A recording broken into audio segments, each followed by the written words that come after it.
SB online একাডেমিতে সকলকে স্বাগতম। আমি সুমন আছি তোমাদের সাথে।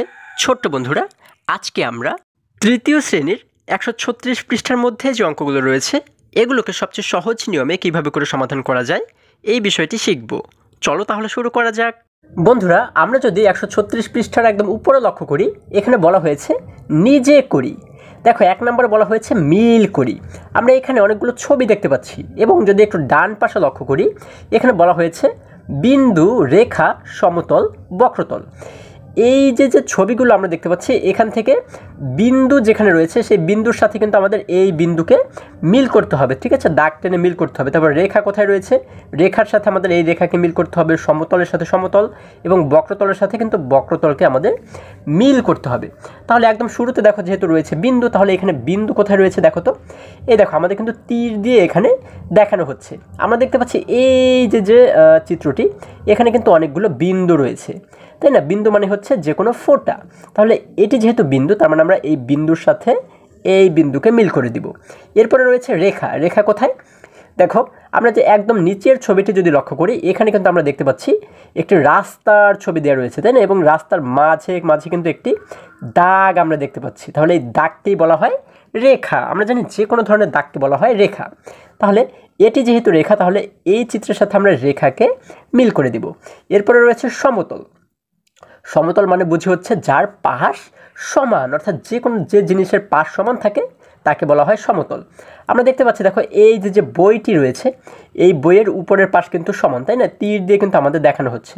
তাহলে এটির যেহেতু 4টি পাশ সমান, যার কারণে কিন্তু আমরা এটিকে বলতে পারি সমতল। এই জন্য আমরা এর সাথে এই সমতলকে মিল করে দেব।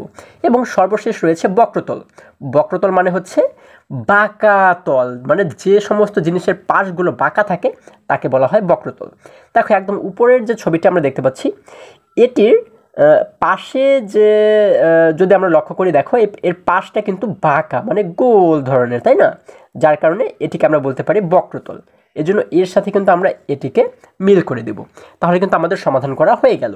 এবারে যদি 2 নম্বরে লক্ষ্য করি, এখানে বলা হয়েছে নিচের কোন বাক্যটি সঠিক নয় তা শনাক্ত করি। আমরা নিচে কিন্তু 4টি বাক্য দেখতে পাচ্ছি। এই 4টি বাক্যের মধ্যে যে বাক্যটি সঠিক নয় বলা হয়েছে, মানে যে বাক্যটি ভুল, সেটিকে আমাদের খুঁজে বের করতে বলা হয়েছে। যেমন যদি কতে আমরা লক্ষ্য করি, দেখো এখানে কতে বলা হয়েছে সূক্ষ্মকোণ এক সমকোণ অপেক্ষা ছোট। তাহলে সূক্ষ্মকোণ মানে কি? আমরা কিন্তু এর আগে শিখেছি সূক্ষ্ম মানে হচ্ছে ছোট। তাহলে এখানে বলা হয়েছে সূক্ষ্মকোণ এক সমকোণ অপেক্ষা ছোট, মানে সূক্ষ্মকোণ এক সমকোণের চেয়ে ছোট। হ্যাঁ, এটি কিন্তু সঠিক, কারণ আমরা জানি যে এক সমকোণের চেয়ে ছোট যে কোনো কোণকেই বলা হয় সূক্ষ্মকোণ। এটি কিন্তু সঠিক। তারপরে খ নম্বরে বলা হয়েছে সরল কোণ দুই সমকোণের সমান। সরল কোণ মানে কি? আমরা জানি যে দুই সমকোণ নিয়ে কিন্তু তৈরি হয় একটি সরল কোণ। তাহলে এখানে বলা হয়েছে কি সরল কোণ দুই সমকোণের সমান, তার মানে এটিও কিন্তু সঠিক। এরপরে গ নম্বরে যদি লক্ষ্য করি, গতে বলা হয়েছে স্থূল কোণ দুই সমকোণ অপেক্ষা বড়।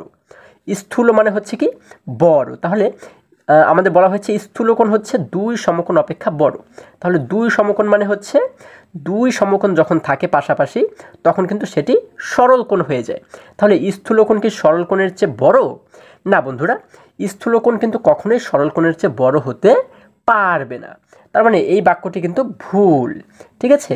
এবং ঘ নম্বরে বলা হয়েছে সকল বর্গই আয়ত। আমরা কিন্তু এর আগে শিখেছি যে সকল বর্গকে আয়ত বলা হয়। তার মানে আমাদের ভুল হচ্ছে কোনটা? এটি। তার মানে এই বাক্যটি হচ্ছে কি ভুল। এই গ নাম্বারটি কিন্তু ভুল বাক্য।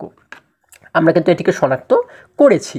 এবারে দেখো, যদি আরেকটু নিচে চলে যাই, এখানে 3 নম্বরে বলা হয়েছে একটি চতুর্ভুজকে কখন বর্গ বলতে পারি, তাই না? আচ্ছা, আমরা জানি যে কোনো মানে যে সমস্ত চিত্রগুলোর 4টি বাহু থাকে তাকেই কিন্তু আমরা চতুর্ভুজ বলি, তাই না? তাহলে এখন বলা হয়েছে যে একটি চতুর্ভুজকে কখন আমরা বর্গ বলতে পারি। আমরা জানি যে চতুর্ভুজের 4টি বাহু সমান হয় তাকে বলা হয় বর্গ, কারণ বর্গের কিন্তু 4 বাহু সমান হয়, তাই না? এই উপরের বাহু যতটুকু হবে, এই পাশের বাহু ততটুকুই হবে, এই পাশের বাহু ঠিক ততটুকুই হবে এবং নিচের বাহু কিন্তু একই সাইজের হবে। তার মানে যে চতুর্ভুজের 4 পাশের বাহু সমান থাকে তাকে বলা হয় বর্গ। এবারে 4 নম্বরে বলা হয়েছে খালি ঘর পূরণ করে নিচের প্যাটার্নগুলো সম্পূর্ণ করি। দেখো এখানে কিন্তু আমরা কিছু খালি ঘর দেখতে পাচ্ছি, খালি ঘরগুলো আমাদের পূরণ করতে বলা হয়েছে, পূরণ করে এই প্যাটার্নগুলোকে আমাদের সম্পূর্ণ করতে বলা হয়েছে। তাহলে আমরা কতে যদি লক্ষ্য করি, দেখো এখানে যে প্যাটার্নটা আমরা দেখতে পাচ্ছি, এখানে আমরা কিন্তু একটি বড় ত্রিভুজ দেখতে পাচ্ছি, তাই না? একটি বড় ত্রিভুজ, তারপরে দুইটি ছোট ত্রিভুজ, এবারে আবার একটি বড় ত্রিভুজ, এরপরে কিন্তু একটি খালি ঘর আমরা দেখতে পাচ্ছি। এই খালি ঘরের সঠিক যে চিত্রটি বসবে সেটি কিন্তু আমাদের এখানে বসাতে হবে। তাহলে এখানে আমরা কি বসাতে পারি?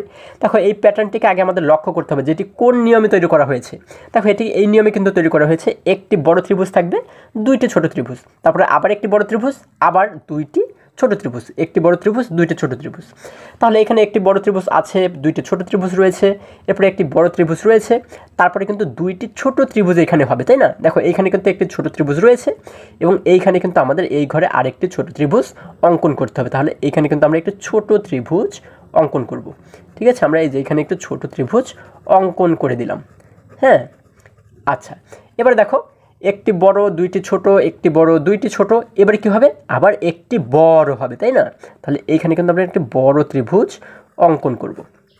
আচ্ছা, এখানে কিন্তু আমরা একটি বড় ত্রিভুজ অঙ্কন করলাম। এরপরে কি? এরপরে দেখো পাশে কিন্তু আরও একটি খালি ঘর রয়েছে, এখানে কি হবে? ছোট ত্রিভুজ হবে না বড় ত্রিভুজ হবে? দেখো আবার যদি আমরা শুরু থেকে দেখি, একটি বড়, দুইটি ছোট, একটি বড়, দুইটি ছোট, একটি বড়, দুইটি ছোট, তার মানে এখানে কিন্তু দুটি ছোট ত্রিভুজ হবে। এখানে যেহেতু একটি ছোট ত্রিভুজ রয়েছে, আমরা কিন্তু এখানে আরও একটি ছোট ত্রিভুজ অঙ্কন করে দেব। ঠিক আছে, তাহলে কিন্তু আমাদের এই প্যাটার্নটি সম্পূর্ণ করা হয়ে গেল। এবারে যদি আমরা আরেকটু নিচে খ নম্বরে লক্ষ্য করি, এখানে আমরা দেখতে পাচ্ছি এটি কোন নিয়মে তৈরি করা হয়েছে। দেখো একটি ত্রিভুজ, একটি বৃত্ত, একটি ত্রিভুজ, দুইটি বৃত্ত। তাহলে এবারে কি হবে? একটি ত্রিভুজ, তিনটি বৃত্ত। দেখো বৃত্ত কিন্তু একটি একটি করে বাড়তে বাড়তে যাবে। ঠিক আছে, প্রথমে রয়েছে একটি ত্রিভুজ, একটি বৃত্ত, তারপরে একটি ত্রিভুজ, দুইটি বৃত্ত, তার মানে এবারে একটি ত্রিভুজ, তিনটি বৃত্ত। তার মানে এইখানে একটি বৃত্ত, এইখানে একটি বৃত্ত এবং এইখানে একটি বৃত্ত, এবং তারপর আবার কি হবে?